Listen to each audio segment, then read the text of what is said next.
Galates chapitre 5 versets 22 à 23 est le texte d'aujourd'hui et le sujet est intitulé « Les fruits du Saint-Esprit ».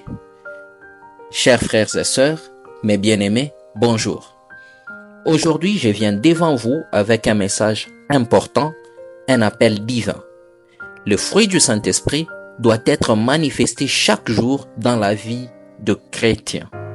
Ces fruits n'est pas des concepts abstraits ni des idées lointaines que l'on peut regarder de loin. Ils sont le reflet de la nature de Dieu en nous.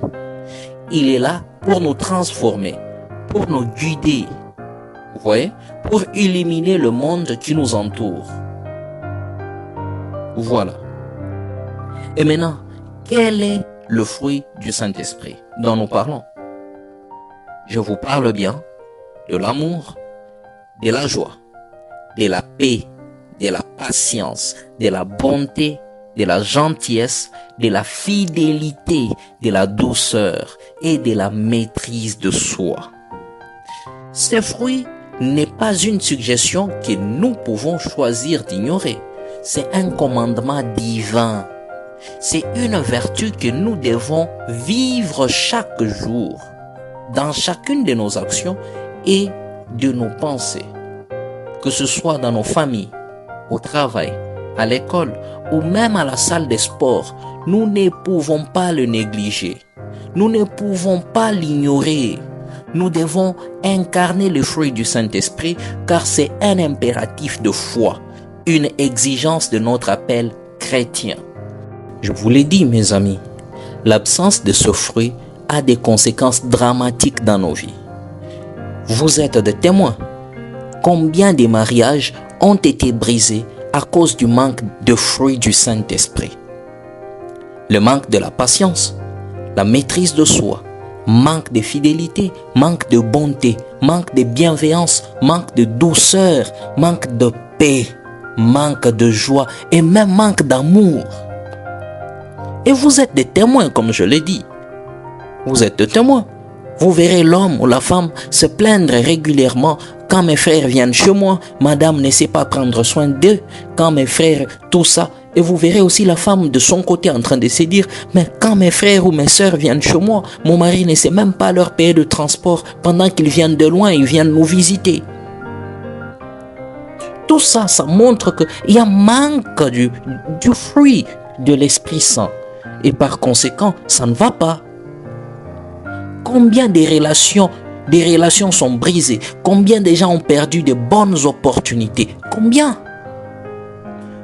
de personnes ont détruit leur avenir, leur vie, leur dignité à cause d'un manque de patience, un manque de maîtrise de soi, un manque d'amour, un manque de fidélité? Vous êtes de témoins. Chacun là où il est, il peut vérifier dans sa famille et vérifier vraiment si le fruit du Saint-Esprit y est. Je vous dis vrai, les fruits du Saint-Esprit nous manquent.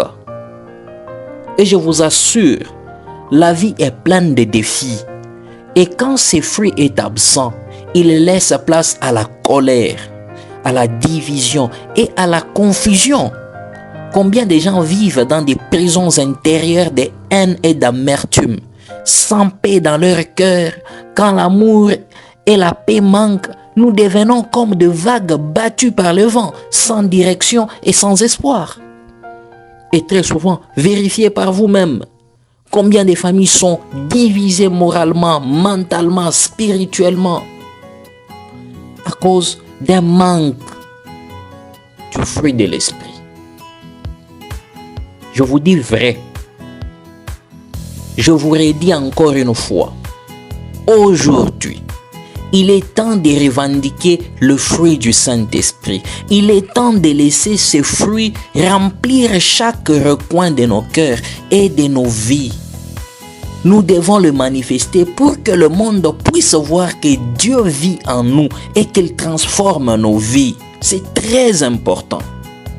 Beaucoup de problèmes que nous avons dans notre société, dans nos familles, observez bien, vous trouverez qu'il y a manque de fruits de l'esprit. Il y a manque de ça. Il y a manque d'amour. C'est pourquoi les gens s'entretuent ici et là. Il y a manque de fidélité. Les gens se trahissent mutuellement. Il y a manque de bienveillance. Vous ne verrez pas la compassion. Il y a des rebelles, des bandits, des voleurs. Il y a des méchants. La méchanceté est en train de grandir du jour au lendemain à cause de ça. On t'a fait mal hier, oui. Mais tu continues à garder cette colère-là pendant des semaines et des mois, voire même des années, et ça devient une haine. Tu nourris ton cœur de la haine. Ça prouve qu'il y a un manque du fruit de l'esprit. Mes bien-aimés, regardons dans la bonne direction. Ouvrons bien nos yeux. Regardons dans la bonne direction. Parce que nous avons impérativement besoin du fruit de l'esprit. Ou sinon c'est la catastrophe. Mes bien-aimés, il est essentiel de comprendre une chose. Le fruit du Saint-Esprit n'est pas seulement pour notre propre bien-être, mais pour témoigner de la puissance de Dieu dans ce monde. Quand nous portons ce fruit, nous devenons des témoins vivants de l'amour et de la puissance de Dieu. Ce fruit est une lumière dans un monde plongé dans les ténèbres. Il est un signe visible de ce qui est invisible, c'est-à-dire le Saint-Esprit qui vit et agit en nous. Le monde autour de nous est rempli de haine, de violence et aussi de division. Mais Dieu nous appelle à une mission très différente. Il nous appelle à être des agents de paix, des artisans d'amour, des témoins de sa bonté. Et comment pouvons-nous être cela si nous ne vivons pas le fruit du Saint-Esprit? Je vous l'ai dit, il est temps de réexaminer nos vies. Il est temps de poser cette question difficile mais nécessaire. Est-ce que je porte vraiment ces fruits? Est-ce que je laisse l'amour, la paix, la fidélité et la patience guider mes actions? Est-ce que j'ai fait preuve de maîtrise de soi dans mes décisions? Voilà. Car nous ne pouvons pas simplement en parler. Nous devons les vivre. Chaque jour, chaque moment, nous devons refléter l'amour de Dieu dans nos relations, dans nos travails, dans nos communautés. Nous devons vivre ce fruit, non seulement pour nous-mêmes, mais pour le monde qui nous entoure. Vous êtes la lumière du monde, dit Jésus. Autrement dit, vous êtes un témoin vivant de ce que Dieu peut faire dans la vie d'un homme ou d'une femme qui se soumet à l'Esprit Saint. Il est temps de mettre ce fruit en action. Nous devons être des témoins de la patience dans un monde de précipitation, de gentillesse dans un monde d'indifférence, de maîtrise de soi dans un monde de colère. Nous devons faire briller la lumière de Dieu dans ce monde sombre. Ce n'est pas facile, hein? Mais une chose est vraie. C'est ce à quoi nous sommes appelés. Mes bien-aimés, chers frères et sœurs, je vous appelle aujourd'hui à un engagement profond et sincère. Vivez ce fruit. Ne vous contentez pas de le connaître, mais laissez-le se manifester dans ce que vous êtes et dans tout ce que vous faites. Que l'amour, la joie, la paix, la patience, la bonté, la gentillesse, la fidélité, la douceur et la maîtrise de soi ne soient pas simplement des mots, mais des réalités vivantes dans votre cœur.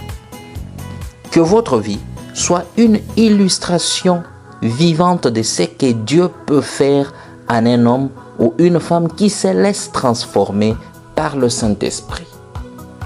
Sachez que lorsque nous agissons ainsi, le monde ne pourra plus ignorer ce que Dieu fait en nous. Nous deviendrons des témoins vivants de son amour et de sa puissance. Soyons cette lumière, soyons cette transformation, soyons les porteurs du fruit de l'Esprit Saint. Que Dieu nous donne la force de vivre selon son esprit et de porter ses fruits pour sa gloire. Alléluia. Que le Seigneur vous bénisse, qu'il vous protège, qu'il vous restaure pour que vous soyez vraiment des créatures à son image.